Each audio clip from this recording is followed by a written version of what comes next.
Images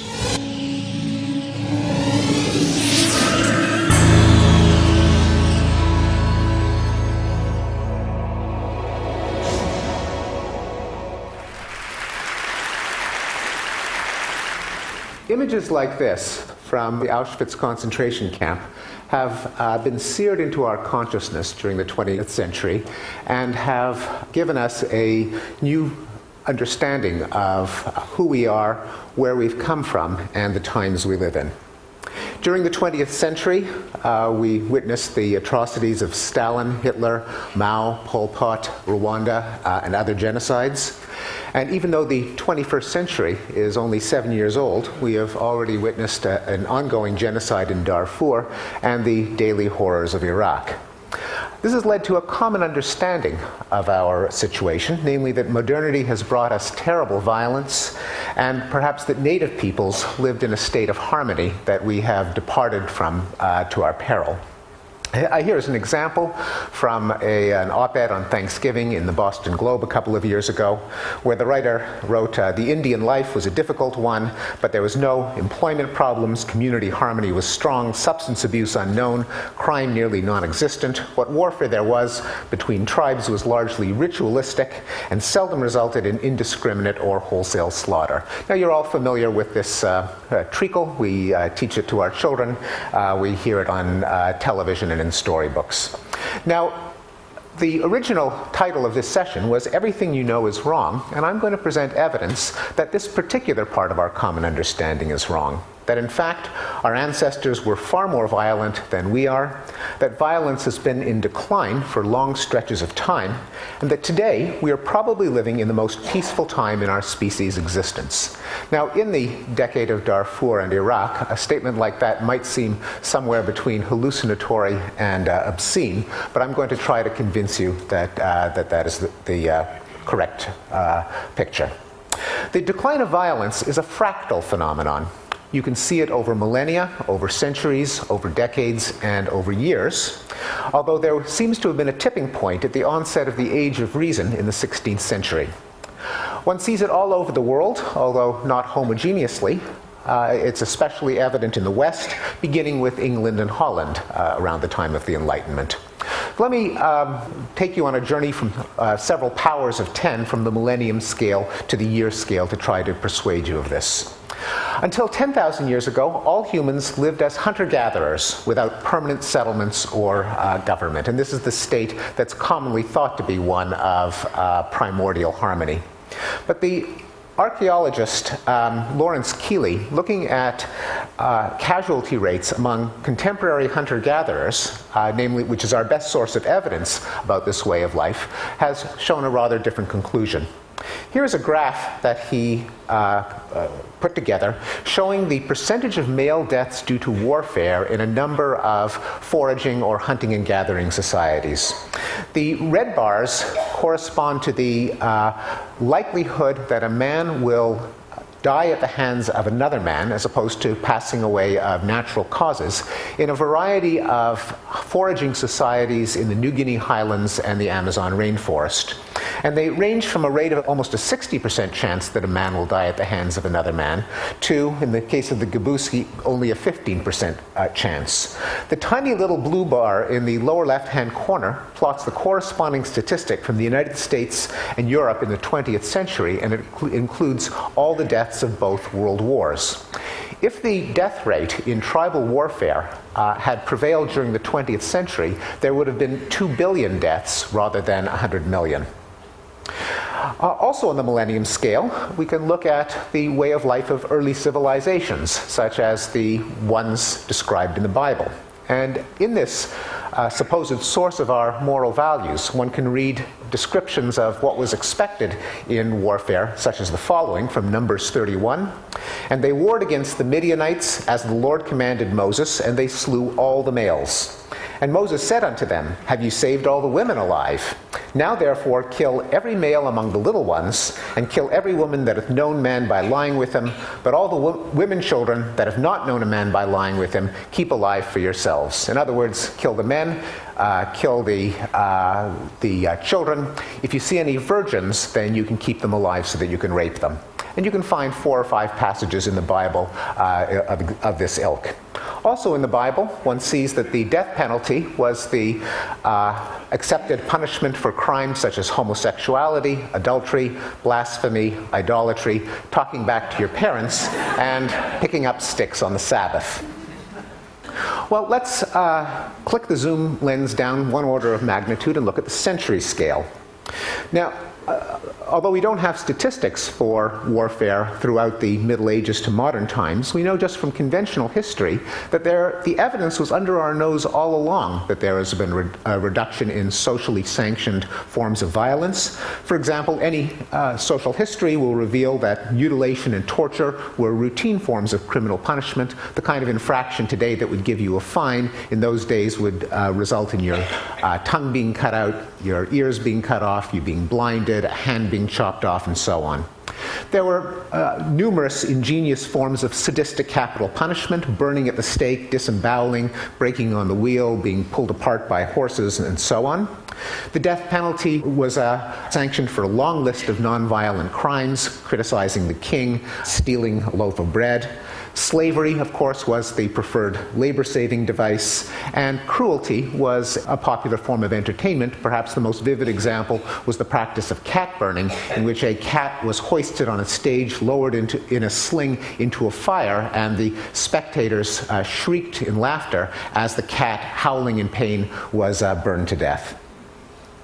What about one-on-one murder? Well, there are good statistics, because many municipalities recorded the cause of death, and the criminologist Manuel Eisner scoured all of the historical records across Europe for homicide rates in any village, hamlet, town, county that he could find. And then he supplemented them with national data when nations started keeping statistics. He plotted on a logarithmic scale from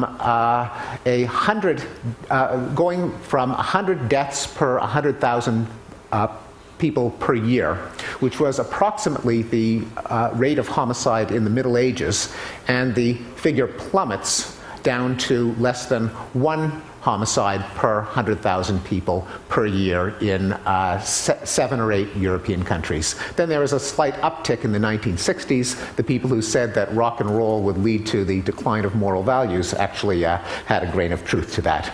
But there was a decline from at least 2 orders of magnitude in homicide from the Middle Ages to the present, and the elbow occurred in the early 16th century. Well, let's click down now to the decade scale. According to non-governmental organizations that keep such statistics, since 1945 in Europe and the Americas, there's been a steep decline in interstate wars, in deadly ethnic riots or pogroms, and in military coups, even in South America. Worldwide, there's been a steep decline in deaths in interstate wars. The yellow bars here show the number of deaths per war per year from 1950 to the present. And as you can see, the death rate goes down from 65,000 deaths per conflict per year in the 1950s to less than 2,000 deaths per conflict per year in this decade, as horrific as it is. Even in the year scale, one can see a decline of violence. Since the end of the Cold War, there have been fewer civil wars, fewer genocides, indeed a 90% reduction since post-World War II highs, and even a reversal of the 1960s uptick in homicide and violent crime. This is from the FBI uniform crime statistics. You can see that there was a fairly low rate of violence in the 50s and the 60s. Then it soared upward for several decades and began a precipitous decline starting in the 1990s, so that it went back almost back to the level that was last enjoyed in 1960. President Clinton, if you're here, thank you. So the question is, why are so many people so wrong about something so important? I think there are a number of reasons. One of them is we have better reporting. The Associated Press is a better chronicler of wars over the surface of the earth than 16th century monks were. There's a cognitive illusion. We cognitive psychologists know that the easier it is to recall specific instances of something, the higher the probability that you assign to it. Things that we read about in the paper with gory footage burn into memory more than reports of a lot more people dying in their beds of old age. There are dynamics in the opinion and advocacy markets. No one ever attracted observers, advocates and donors by saying things just seem to be getting better and better. There's guilt about our treatment of native peoples in modern intellectual life, and an unwillingness to acknowledge that there could be anything good about Western culture. And of course, our change in standards can outpace the change in behavior. One of the reasons violence went down is that people got sick of the carnage and cruelty in their time. That's a process that seems to be continuing, but if it outstrips behavior, by the standards of the day, things always look more barbaric than they would have been by historic standards. So today we get exercised, and rightly so, if a handful of murderers get executed by lethal injection in Texas after a 15-year appeal process. We don't consider that a couple of hundred years ago they may have been burned at the stake for criticizing the king after a trial that lasted 10 minutes, and indeed that would have been repeated over and over again. Today we look at capital punishment as evidence of how low our behavior can sink rather than how high our standards have risen. Well, why has violence declined? No one really knows, but I have read 4 explanations, all of which I think have some grain of plausibility. The first is, maybe Thomas Hobbes got it right. He was the one who said that life in a state of nature was solitary, poor, nasty, brutish, and short.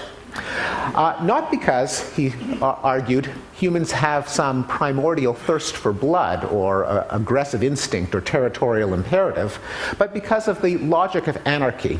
In a state of anarchy, there's a constant temptation to invade your neighbors preemptively before they invade you. More recently, Thomas Schelling gives the analogy of a homeowner who hears a rustling in the basement. Being a good American, he has a pistol in the nightstand, pulls out his gun, walks down the stairs, and what does he see but a burglar with a gun in his hand? Now, each one of them is thinking, I don't really want to kill that guy, but he's about to kill me. Maybe I had better shoot him before he shoots me, especially since even if he doesn't want to kill me, he's probably worrying right now that I might kill him before he kills me, and so on. Hunter-gatherer peoples explicitly go through this train of thought and will often raid their neighbors out of fear of being raided first. Now, one way of dealing with this problem is by deterrence. You don't strike first, but you have a publicly announced policy that you will retaliate savagely if you are invaded. The only thing that is that it's liable to having its bluff called, and therefore can only work if it's credible. To make it credible, you must avenge all insults and settle all scores, which leads to the cycles of bloody vendetta. Life becomes an episode of The Sopranos. Hobbes' solution, the Leviathan, was that if authority for the legitimate use of violence was vested in a single democratic agency, a Leviathan, then such a state can reduce the temptation of attack because any kind of aggression will be punished, leaving its profitability as zero. That would remove the temptation to invade preemptively out of fear of them attacking you first. It removes the need for a hair trigger for retaliation to make your deterrent threat credible, and therefore it would lead to a state of peace. Eisner, the man who plotted the homicide rates that you failed to see in the earlier slide, argued that the timing of the decline of homicide in Europe coincided with the rise of centralized states. So that's a bit of a support for the Leviathan theory. Also supporting it is the fact that we today see eruptions of violence in zones of anarchy, in failed states, collapsed empires, frontier regions, mafias, street gangs, and so on. The second explanation is that in many times and places there is a widespread sentiment that life is cheap. In earlier times, when suffering and early death were common in one's own life, one has fewer compunctions about inflicting them on others. And as technology and economic efficiency make life longer and more pleasant, one puts a higher value on life in general. This was an argument from the political scientist James Paine. A third explanation invokes the concept of a non-zero-sum game and was worked out in the book Non-Zero by the journalist Robert Wright. Wright points out that in certain circumstances, cooperation or nonviolence can benefit both parties in an interaction, such as gains in trade when two parties trade their surpluses and both come out ahead, or when two parties lay down their arms and split the so-called peace dividend that results in them not having to fight the whole time. Wright argues that technology has increased the number of positive-sum games that humans tend to be embroiled in by allowing the trade of goods, services, and ideas over longer distances and among larger groups of people.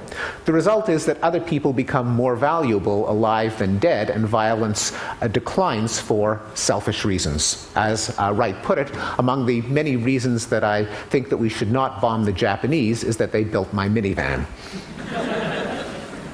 The fourth explanation is captured in the title of a book called The Expanding Circle by the philosopher Peter Singer, who argues that evolution bequeathed humans with a sense of empathy, an ability to treat other people's interests as comparable to one's own. Unfortunately, by default, we apply it only to a very narrow circle of friends and family. People outside that circle are treated as subhuman and can be exploited with impunity. But over history, the circle has expanded. One can see in the historical record it expanding from the village to the clan, to the tribe, to the nation, to other races, to both sexes, and in Singer's own argument, something that we should extend to other sentient species. So the question is, if this has happened, what has powered that expansion? And there are a number of possibilities, such as increasing circles of reciprocity in the sense that Robert Wright argues for. The logic of the golden rule: the more you think about and interact with other people, the more you realize that it is untenable to privilege your interests over theirs, at least not if you want them to listen to you. You can't say that my interests are special compared to yours any more than you can say that the particular spot that I'm standing on is a unique part of the universe because I happen to be standing on it that very minute. It may also be powered by cosmopolitanism, by histories and journalism and memoirs and realistic fiction and travel and literacy, which allows you to project yourself into the lives of other people that formerly you may have treated as subhuman, and also to realize the accidental contingency of your own station in life, the sense that there but for fortune go I. Well, whatever its causes, the decline of violence, I think, has profound implications. It should force us to ask not just why is there war, but also why is there peace? Not just what are we doing wrong, but also what have we been doing right? Because we have been doing something right, and it sure would be good to find out what it is. Thank you very much.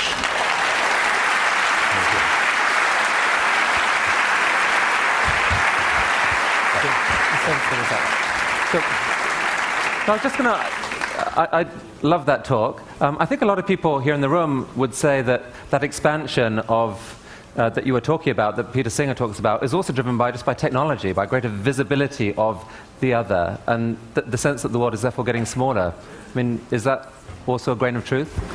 Very much. I mean, it would fit both in Wright's theory that it allows us to enjoy the benefits of cooperation over larger and larger circles, but also I think it helps us imagine what it's like to be someone else. I think when you read these horrific tortures that were common in the Middle Ages, you think, how could they possibly have done it? How could they have not have empathized with the person that they're disemboweling? But clearly, they, as far as they're concerned, this was just an alien being that does not have feelings akin to their own. Anything, I think, that makes it easier to imagine in trading places with someone else means that it increases your moral consideration to that other person. Well, Steve, I would love every news media owner to hear that talk at some point in the next year. I think it's really important. Thank you so much. My pleasure.